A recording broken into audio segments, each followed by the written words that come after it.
In this presentation, we will enter a reversing entry related to an adjusting entry for unearned revenue within QuickBooks Pro 2020, QuickBooks Desktop 2020.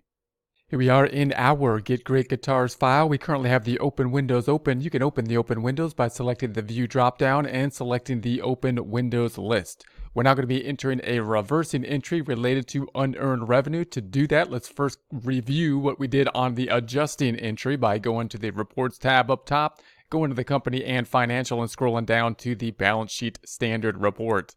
Within the balance sheet standard report, we will then customize report in the top left. We're going to change the dates from 01/01/20 to 02/29/20. That's January through February 2020. Then we'll say OK. This is going to be our balance sheet. You'll recall that we have the unearned revenue down below that we had recorded last time.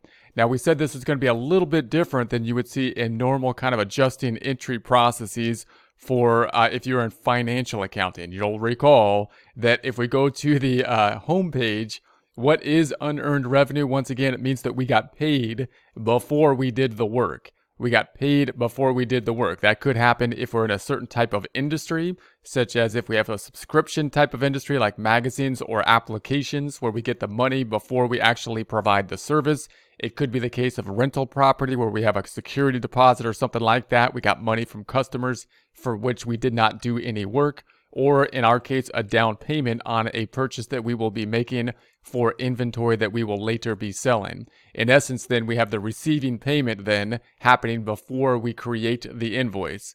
And that's backwards typically for most type of businesses. If you see this in most businesses then, or in financial accounting textbooks, what would be the journal entry when you put this on the books? You would then increase cash and you would credit unearned revenue. You would credit unearned revenue a liability because you owe that liability back at the end. You owe the goods or service or the liability back if you don't provide the goods or services. However, we can't logistically easily in the system track that unearned revenue and match it out to, going back to the home tab, the invoice that we will creating later, because the unearned revenue account doesn't track that information. The account that does track information by customer then is accounts receivable. Therefore, logistically, what many people will do within a QuickBooks system is actually do this unearned revenue and record a negative asset account for that particular customer in the receivable account.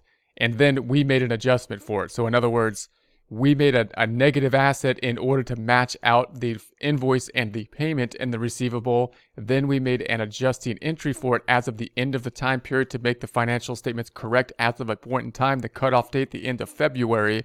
Now we'll do a reversing entry for that. To further see that, let's take a look at the reports up top. Let's go to the customers and receivables, and we will then scroll down to the customer balance detail. Within the customer balance detail, you'll see there's a couple examples of this unearned or prepayment that we had. One is for Anderson Guitars, where they put a deposit down on the guitar of the $250. So we got a negative here, a negative receivable for Anderson. Then we gave them the invoice, and that matched out. So we are now back into a positive number. And then they made the second payment back down to zero. Notice this isn't a problem because now we've matched out the payment, which happened first, to the invoice, which happened later. And as long as those happen before the cutoff date, then we're back to the timing difference is over. We are okay. However, this client down below, way down at the bottom here, had the situation where this was still open. We had a payment that was made for a down payment for $300. We had not yet issued the invoice at the end of the time period. Therefore, we had this negative receivables on the books at the time of the cutoff date. And therefore, we had to basically do something. We had to adjust for that. What we did then is we made an adjusting entry to remove it from the receivable account and put it into the unearned revenue account. If we go back to the balance sheet, we will then see that. If we go into the receivable account up top and double click on the receivable, scrolling down, you'll see that we have this adjusting entry for the $300 here, increasing the receivable, closing this back out, the other side then going to the unearned revenue, double clicking on that, we see the other side of that adjusting entry. Now what we want to do is we need to reverse it so that we're back to the normal system. We don't want to mess up the normal system. The normal system works good logistically. The only reason we need to do this adjusting entry, just like any other adjusting entry, is because we wanted to basically say, hey, I'm going to do what's logistically good or easy, the best format to do during the period, the best way for the accounting department to enter the data, which is to match out the customers to the invoices to the payment, and then we'll make an adjustment periodically at the end. So as of the first day of March, then we'll make the reversing entry so that we will then be back to where we started from, and the accounting department can move forward as intended, or what they normally do. So we're going to do that then by doing an adjusted entry, which typically would be in the company file down here, and then we would go to make journal entry. We would do this within a journal entry. However, because there's only 2 accounts affected here, we're going to do this with registers. Closing this back out, 2 accounts here. One's going to be the receivable account. The other's going to be the unearned revenue. We have to choose which one of those registers we want to use. Receivables, we're not going to use the receivables register because the fact that it has the customer linked to it makes it a little bit more complex of a register. Therefore, we'll use the unearned revenue register. So let's go to the lists drop down up top. We're going to go to the chart of accounts. Then we're going to be taking a look at the unearned revenue. Here is the unearned revenue. We're going to be double clicking on that. Here is our register. Here's the adjusting entry up top. We're now going to be doing the reversing entry as of the first day of the next month, which is 03/01/20. So March 1st, 2020. And this is going to be a decrease to the unearned revenue. It went up, and now it's going to be going back down to 0. Therefore, we want to be in the decrease column. We're going to put the 300 there. The other side then going to accounts receivable. So accounts receivable is the other side. Once again, we're going to have to put something into the name for accounts receivable. We should put adjusting entry here. Adjusting entry. Something in for the name of the accounts receivable, the customer. In other words, to do that, we're going to need to select the splits item down here. So we'll select splits. And then within the memo section, we'll do an adjusting entry again.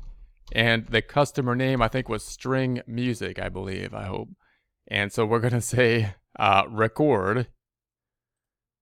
And there we have it. Let's just double check that it was string music. I'm pretty sure it was. We're going to go to the customer balance detail and scroll down, and we're looking for string music, right? Okay, so there is that one. If I go back to the unearned revenue, I'm going to close this back up. We're going to close this back up, and then we're going to go to the balance sheet. And that's not the balance sheet. We'll go to the balance sheet, and then I'm going to change this to the date as of 3/1. And so we're going to go to 3/1. And then we'll check out what we have at this point in time, which is going to be the accounts receivable. Going into the accounts receivable, you'll see that we have the detail here. Let's make it 01/01/20 to 03/01. And then if I scroll all the way down, you'll see we have the 300 adjusting entry. And then we have the reversing it back out as of the first day of the next month, which will bring us back down to the normal state, to be back in practice to the normal state. And so we're going to close this back out, and then we're going to go to the unearned revenue, which is gone now because it went back to 0. So let's go to the trial balance to take a look at that. If we go to the reports drop down up top, if we go to the accounting and taxes and the trial balance, and change the dates from 01/01/20 to 03/01/20, January through March 1st, then we can see the unearned revenue here now having a 0 balance in it. Double clicking on it, and we see there's the 300 there, and now we basically reversed it out as of the first day of the next time period. Closing this back out, if we then go to our customer balance detail in the open windows, and we scroll down, we see that same activity here. Here's the string music, has the payment. That's a negative receivable. We reversed it to put it into unearned revenue instead of a negative receivable. Then we put it back in place so that we're now at that 300 again, so we can go to the normal system that the accounting department will do and later tie out the invoice to this amount, which is going to be the normal practice that we will have, and that practice makes logistical sense. If we then go back to the trial balance, we can check our numbers. Here's what we have so far.